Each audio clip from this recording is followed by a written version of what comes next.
एक छोटे शहर के समुद्री तट पर एक बहुत बड़ा इंसानी शरीर आकर पड़ा होता है। उसका सर इतना बड़ा था कि उसे देखकर अंदाजा लगाया गया कि वो 60 टन से भी भारी होगा। ऐसा लग रहा था कि उसकी मौत बस कुछ ही घंटे पहले हुई है। उसके हाथ में गड्ढे जैसा हिस्सा बना था जिसमें पानी भरा हुआ था और उसमें छोटी छोटी मछलियां तैर रही थी। शुरू में तो लोग उसे दूर से ही घूर रहे थे, डर के मारे कोई पास नहीं आ रहा था। तभी एक छोटी सी लड़की धीरे धीरे उस विशालकाय शरीर पर चढ़ जाती है और ऊपर से हाथ हिलाती है। ये देखकर लोग थोड़ा हिम्मत करते हैं और धीरे धीरे सब उसके पास आ जाते हैं। लोग हैरान थे, कुछ लोगों की आंखें चमक रही थी जैसे कोई खजाना मिल गया हो। कोई उसके पैर को हाथ लगाकर देख रहा था, कोई नाप रहा था। बच्चे तो मस्ती में दौड़ने लगे उसके ऊपर, कोई उसकी पीठ पर दौड़ रहा था तो कोई उसके पेट के ऊपर उछल कूद कर रहा था। एक लड़की तो उसके नाक पर चढ़कर डांस करने लगी। एक आदमी दूर से चुपचाप ये सब देख रहा था। उसके चेहरे पर मुस्कान नहीं थी, बस उदासी थी। उसे बुरा लग रहा था कि सबने इस बात को तमाशा बना लिया था। कुछ दिन ऐसे ही बीत गए। धीरे धीरे भीड़ कम होने लगी और अब बस बच्चे ही बचे थे जो उसे झूला या स्लाइड समझकर खेलते रहते थे। अब मजदूर आ गए। वो प्लान बना रहे थे कि इस शरीर को कैसे टुकड़ों में काट कर हटा दिया जाए।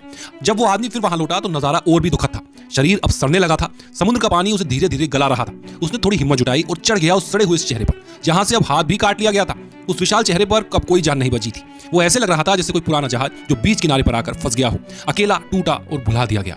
लोग शुरुआत में बड़े जोश से आए जैसे कोई अजूबा देखने आए हों, लेकिन किसी ने ये नहीं सोचा कि ये भी कोई इंसान था। इतना बड़ा और भारी शरीर जो एक वक्त में सबका ध्यान खींच रहा था, आज बस ऐसे ही चुपचाप पड़ा था जैसे पेड़ की टहनी पर बैठा पंछी जो अचानक उड़ गया हो।